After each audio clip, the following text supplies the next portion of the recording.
Hello and welcome back. Now, these are the report forms, the things that people here, the detectives and BBC researchers, fill out if you call in. And frankly, we're getting swamped in paperwork here tonight. We've had so many calls. We've just about kept abreast of them here at the studio. Incident desks up and down the country, though, have frankly found it almost impossible to cope. If you've found the lines engaged when you've rung police stations, please do persevere. But we've had some tremendous calls. We've had people identified. We've had car registration numbers, names and addresses. Let's get you up to date quickly. Sue. Well, first of all, the murder of Soho restaurateur John Gasper. John was manager of the Pizza Pomodoro in London's Beak Street. On the night of Monday, the 10th of November, he left the restaurant unusually early, about half an hour after midnight, having mentioned that he was due to meet someone. He was shot as he walked in through the door of his flat. His killer had been lying in wait.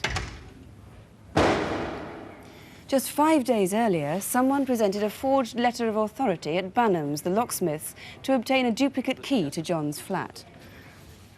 Detective Chief Inspector Blair, you seem to have had a lot of calls. I wonder how much use some of them have been. We've had some very interesting and useful calls. So, in particular, a lot of people have asked to see the letter again, so that they can have a look at the writing and the signature in case they can identify it. We've also had a possibility that we've sorted out one of the appointments for the next day, which may have been with a life insurance agent. But in particular, I'm interested in two calls that we've had here at Crimewatch. The first is from a young lady who says that John Gasper gave her a lift that night to Stoke Newington. We don't have a number where you can ring that lady, and I'd be very grateful for her to ring us back.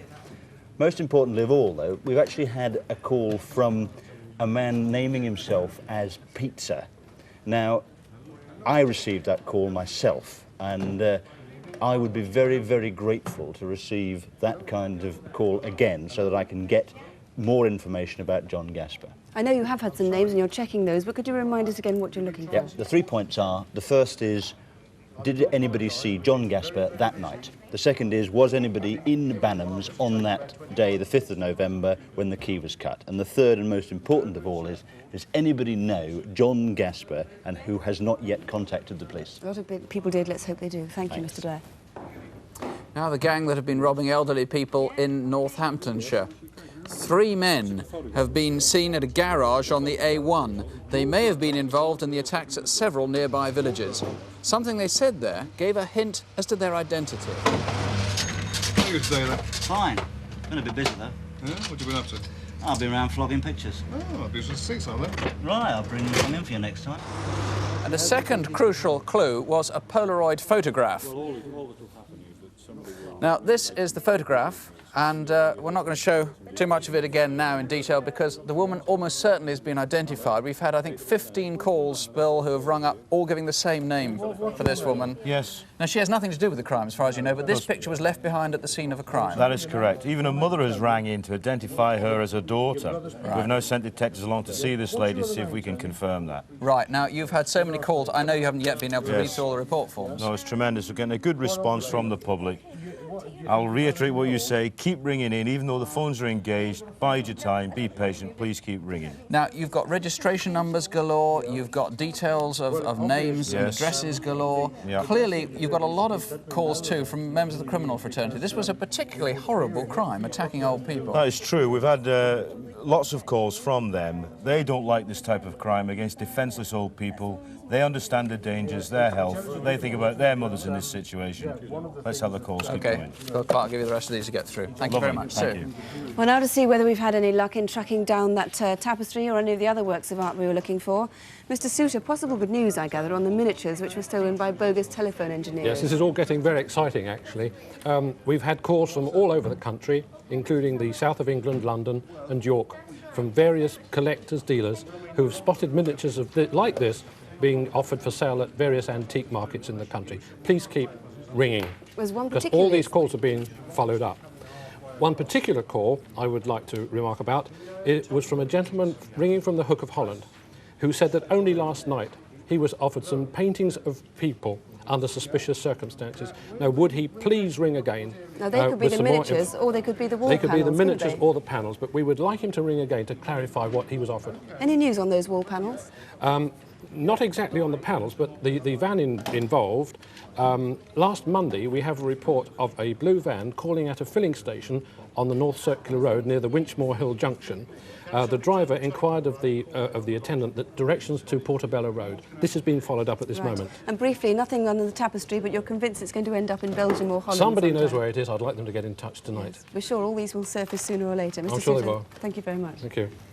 This time last month we had a rather disappointing number of calls on incident desk and photo call, but this time we've got stacks. Here's Helen Phelps. Helen, first, that murder of Nigel Bostock in Stockport. What do we know about that?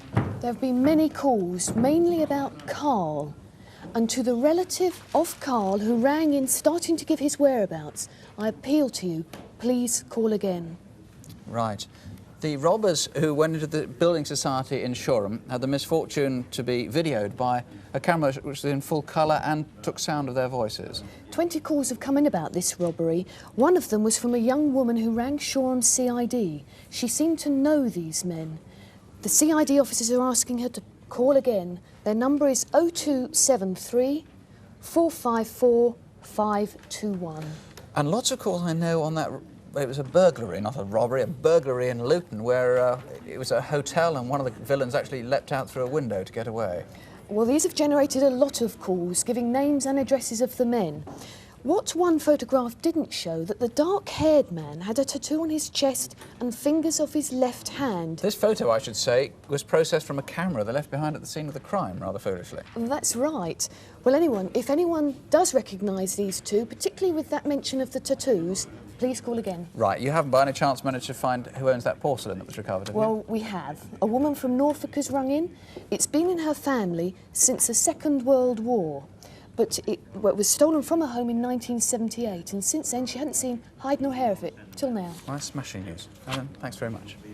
And any news on our photo call this week? Yes, Sue, there's a lot of hope there. Frank O'Reilly was the first face we dealt with. He was being sought in connection with a murder which occurred on Boxing Day. We've had 3 good calls on him, one of which gives us a means, we hope, of getting back to him.